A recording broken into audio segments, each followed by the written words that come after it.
Hello बच्चों, let us start with the given question. The question says which of the following statements is incorrect? Option A, DNA being a hydrophilic molecule cannot pass through cell membranes. B, Agrobacterium tumefaciens deliver a piece of DNA known as zDNA which transforms the normal plant cells into tumor cells and directs these tumor cells to produce chemicals against pathogens. C, retrovirus, adenovirus, papillomavirus are also now used as cloning vectors in animals because of their ability to transform the normal cells into cancerous cells. D. In genetic engineering, DNA from different sources are cut with the same restriction enzymes so that both DNA fragments have same kinds of sticky ends. Now, सबसे पहले इस question को solve करने के लिए आपको ये पता होना चाहिए कि एग्रोबैक्टीरियम ट्यूमिफेशियंस क्या है. So let us write the key concept involved in this question, and that is having the knowledge of Agrobacterium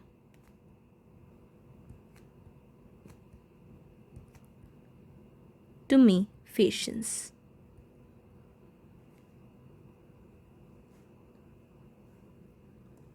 देखिए, एग्रोबैक्टीरियम टूमेफेशियंस एक बैक्टीरिया होता है जो कॉज करता है tumour in the dicot plants. तो डाइकॉट प्लांट्स के अंदर ट्यूमर कौन कॉज करता है? हमारा एग्रोबैक्टीरियम टूमेफेशियंस कॉज करता है, क्योंकि इस बैक्टीरिया के पास एक प्लाज्मिड होता है दैट इज टीआई प्लाज्मिड, और we can call it as tumour inducing plasmid, जिसके अंदर एक डीएनए होता है दैट इज टीडीएनए और द ट्रांसफर्ड डीएनए, जिसके पास एक कैपेबिलिटी होती है कि ये नॉर्मल प्लांट सेल को ट्यूमरस प्लांट सेल के अंदर कन्वर्ट कर सकता है. So we can write that Agrobacterium tumefaciens is a tumor-causing bacterium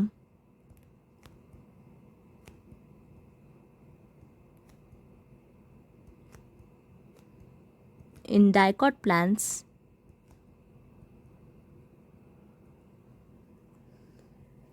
due to the transfer of tDNA or the transferred DNA.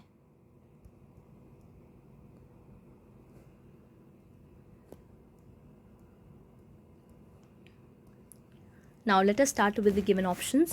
Option A says DNA being a hydrophilic molecule cannot pass through the cell membranes.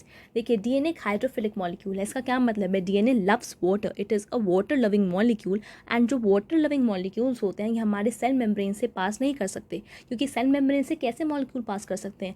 That are hydrophobic. तो जो water loving नहीं होते वो पास कर सकते हैं, लेकिन DNA क्या है? वाटर लविंग है, तो वो पास नहीं कर सकता. So that means it is a true statement, क्योंकि डीएनए क्या है? It is hydrophilic,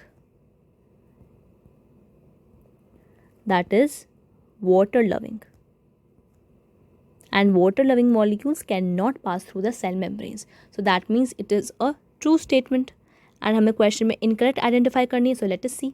Option B says Agrobacterium tumefaciens delivers a piece of DNA known as zDNA which transforms normal plant cells into tumor cells and directs these tumor cells to produce chemicals against pathogen.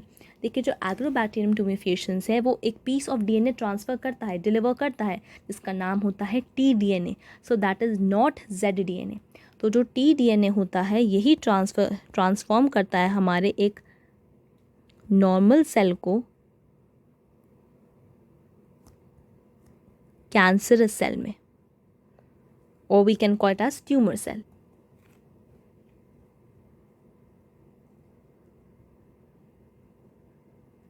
So this is the incorrect statement, क्योंकि यहाँ पे zDNA की जगह क्या होना चाहिए था? tDNA. So हमारा correct option है B. Now C says retrovirus, adenovirus and papillomavirus is also known as used as cloning vectors in animals because of the ability to transform the normal cells into cancerous cell. देखिए, ये जो हमारे retrovirus हैं, अडीनोवायरस हैं, पैपिलैमोवायरस हैं, ये हमारे इस्तेमाल होते हैं as cloning vectors. Cloning vectors का क्या मतलब है? ये हमारे यूज़ होते हैं एज अ व्हीकल और अ टैक्सी, सो दैट हम अपने डिज़ायरेबल डीएनए को ट्रांसफ़र कर सकें into the host.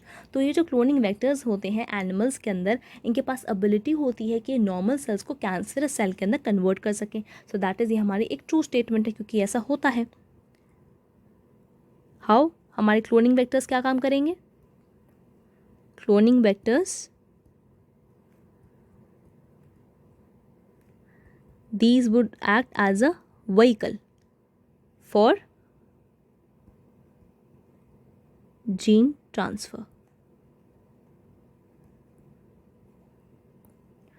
And now option D, in genetic engineering, DNA from different sources are cut with the same restriction enzyme so that both DNA fragments have same kind of sticky ends. ये भी एक true statement है, क्योंकि genetic engineering में हम क्या करते हैं, हम ऑल्टर करते हैं जेनेटिक मटेरियल को ताकि हम अपने होस्ट के फिनोटाइप को चेंज कर सके after transferring it. So genetic engineering में हम DNA का जो इस्तेमाल करते हैं डिफरेंट सोर्सेज से, उसको हम सेम रिस्ट्रिक्शन एंजाइम से कट करते हैं. सेम रिस्ट्रिक्शन एंजाइम से कट करने से क्या होता है, उनके पास सेम तरह के स्टिकी एंड्स प्रोड्यूस होते हैं. एंड सेम तरह के स्टिकी एंड्स प्रोड्यूस होने की वजह से हम उन डीएनए के फ्रैगमेंट्स को ईजिली जोड़ पाते हैं, ईजिली जॉइन कर पाते हैं, और we can say easily ligate कर पाते हैं.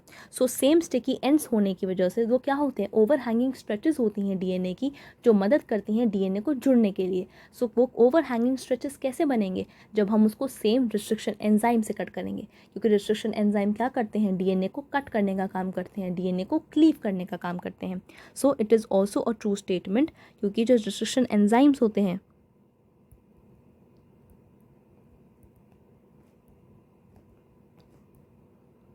ये क्या करते हैं, they cut DNA. So D भी हमारा ट्रू स्टेटमेंट है. That is option B which says Agrobacterium tumefaciens deliver a piece of DNA known as zDNA which transforms in normal plant cells into tumor cells and directs these tumor cells to produce chemicals against pathogen is the required answer for the given question. Hope you understood the question well. All the best.